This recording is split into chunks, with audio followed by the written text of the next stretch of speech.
ప్రార్థన ప్రార్థన అన్నిటికీ ప్రార్థన, విసుకగా ప్రార్థన చేయాలి.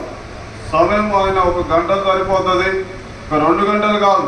నువ్వే విషయంలో అయితే నీకు జవాబు రావాలనో జవాబు వచ్చిందాక ప్రార్థన చేయి. ఉపవాసం ఉండు, కన్నీళ్ళు విడు. ఎవరికి చెప్పొద్దు మన బాధలు, మనుషులకు చెప్పొద్దు.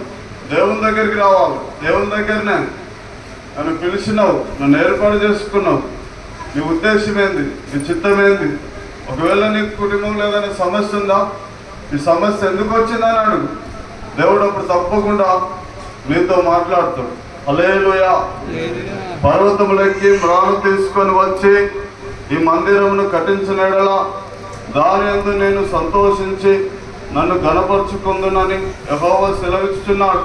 మనం చేయాల్సింది ఏంటంటే, దేవుడు ఈ రోజు నిన్ను పిలుచుకున్నాడు, ఏర్పాటు చేసుకున్నాడు. ఎవరో మన కొరకు ఈరోజు మనంతలో మనం వచ్చిన గుడికి రాలేదు. మన కొరకు ఎవరో ప్రార్థన చేసి అలా మనం సువార్త అందింది. ఒకవేళ ఎలా అందిందంటే అనారోగ్యం కావచ్చు, కొంతమంది అప్పుల బాధ, కొంతమంది గర్భఫలం లేక, ఇంకా కొంతమంది సమస్యలతో బాధలతో రకరకాలుగా మనకు పరిస్థితులను బట్టి సమస్యలను బట్టి మనం ఈరోజు దేవుని దగ్గరికి వచ్చినాం. హల్లెలూయా. పర్వతములెక్కి మ్రాను తీసుకొని వచ్చి అంటే అర్థం ఏంటంటే, ఇప్పుడు చూడండి, మనం ప్రార్థన చేస్తే ఎవరు సమస్యలు ఉన్నారో, ఎవరు బాధల్లో ఉన్నారో, ఎవరికి స్వార్థ చెప్పాలనో దేవుడు మనకు తెలియజేస్తాడు. హల్లెలూయా. ఒకవేళ నీకు ఒక దర్శనం వచ్చింది అనుకోండి, ఏంటంటే ఎవరైనా ఇప్పుడు మందు తాగుదామని గ్లాసులో మందు పోసుకొని చనిపోదామని ఆలోచన చేస్తూ ఆ ఇంట్లో ఉన్నప్పుడు దేవుడు చెప్పిండు నీకు ఫలానా చనిపోతారు అని, నువ్వు పోయి తలుపు పెట్టుకున్నారు, మందు పోసుకున్నారు, తాగుదామనుకున్నారు. ఇప్పుడు నువ్వు తలుపు పెట్టినావు అనుకో, తలుపు పెట్టి నువ్వు ఇట్లా చనిపోవాలనుకుంటున్నావు ఉండగా దేవుడు నాకు చెప్పిండు అని వాళ్ళకి దేవుని మాట చెప్పి దేవుని దగ్గర తీసుకొచ్చి దేవునిలో కట్టబడితే అప్పుడు దేవుడు నిన్ను బట్టి చాలా సంతోషిస్తాడు. అప్పుడు నీకు ఘనతిస్తాడు. అప్పుడు నువ్వు భాగ్యంతో నింపబడతావు. అప్పుడు నిన్ను ఓదారుస్తాడు, నువ్వు ఇతరులను ఓదార్చినప్పుడు. హల్లెలూయా. అప్పుడు నిన్ను కోరుకుంటాడు ఆయన. హల్లెలూయా. అలాగా దేవుని పని చేయాలి మనం. పర్వతంలెక్కి అంటే నువ్వు ప్రార్థన చేస్తున్నావు, కానీ ప్రార్థన సరిపోతలేదు. నువ్వు అనేక నశించిపోతున్న ఆత్మల కొరకు ప్రార్థన చేయాలి, భారంగా ప్రార్థన చేయాలి. కొత్త గుడికి వచ్చినప్పుడేమో ఆసక్తి ఉంటుంది.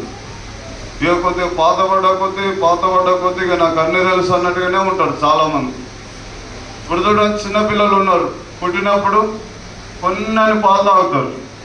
తర్వాత ఎదిగిన కొద్దీ 3 నెలలకు ఇంకా కొంచెం బిస్కెట్లు తినిపిస్తాం మనం, అవునా కాదా? 6 నెలలకు ఉగ్గు పెడతాం, ఒక 9 నెలలు అయిందాక అన్నం పెడతాం, ఒక సంవత్సరంన్నర అయినాక కారంతో పెడతాం. అట్లనే ఎదిగినా కొద్దీ వాళ్ళకి బలమైన ఆహారం ఇస్తామా ఇవ్వమా? హల్లెలూయా. మనం కూడా దేవుని నమ్ముకున్నప్పటి నుంచి దినదినం మనం ఆత్మీయంగా ఎదగాలి. మన ప్రార్థన జీవితం మారిపోవాలి, మన నడవడి మారిపోవాలి, మన ఆలోచన మారిపోవాలి. హల్లెలూయా. పౌలు భక్తుడు అంటున్నాడు, నేను చిన్నపిల్లవాడిని ఉన్నప్పుడు చిన్నపిల్లవాడిని చేష్టలు చేసినా కానీ పెద్దవాడని అయినప్పుడు ఆ చిన్నపిల్లవాడి చేష్టలు మరిచిన అంటున్నాడు. మనం ఇంకా చిన్నపిల్ల చేష్టలు మరవాలి. హల్లెలూయా. పర్వతములెక్కి మ్రాను తీసుకొని వచ్చి ఈ మందిరంను కట్టించిన ఎడల దాని యందు నేను సంతోషించి నన్ను ఘనపరుచుకుందునని యెహోవా సెలవిస్తున్నాడు. ఎవరు బాధల్లో ఉన్నారో, ఎవరు సమస్యలో ఉన్నారో మనం చేయాల్సింది ఏంటంటే, మన ద్వారా ఇతరులను దేవుని వైపు నడిపించాలి.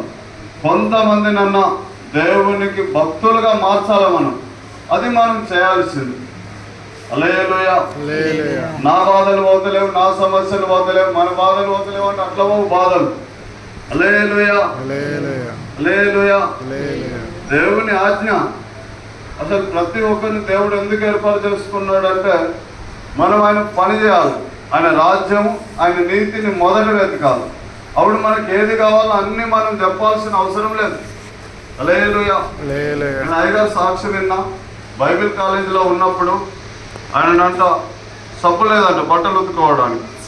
సబ్బు లేకపోతే దేవా నాకు సబ్బు అని ప్రార్థన చేసిన తర్వాత దేవుని సన్నిధికి వెళ్ళి ఏడుచుకుంటా, దేవా నా ప్రార్థన వెనుక తీసుకో, నేను ఈ ప్రార్థన చేయను, ఇప్పుడు ఎప్పుడు చేయను, ఇక చేయను తప్పైందని ఏడుచుకుంటా పశ్చాత్తపడ్డాడు అన్న. హల్లెలూయా. మన సొంత అవసరతల కొరకు అసలు మనం ప్రార్థన చేయొద్దు. ఇతరుల సమస్యల కొరకు ప్రార్థన చేయాలి. ఇతరులకు ఉన్న బాధ మనదని చేయాలి, భారంగా చేయాలి, ఒక పట్టుదలతో ప్రార్థన చేయాలి. మన కొరకు నా పిల్లలు బాగుండాలి, నా కుటుంబం బాగుండాలి, మా సమస్యలు పోవాలని చేయవద్దు ఎప్పుడు ప్రార్థన. నువ్వు అనేకుల కొరకు ప్రార్థన చేయి, వాళ్ళ మేలు కొరకు, వాళ్ళ క్షేమం కొరకు, వాళ్ళ ఆశీర్వాదం కొరకు. నేను ఫలానాలను దీవిస్తున్నా అని చేయి, అప్పుడు నిన్ను దేవుడు దీవిస్తాడు. హల్లెలూయా. మనం ఎవరిని దీవించాం, మనకు దీవెన కావాలి, ఎట్లా వస్తుంది అట్లా రాదు. హల్లెలూయా. నువ్వు ఇతరులను దీవిస్తేనే నువ్వు దీవించబడదు. మనం చేయాల్సింది ఏంది?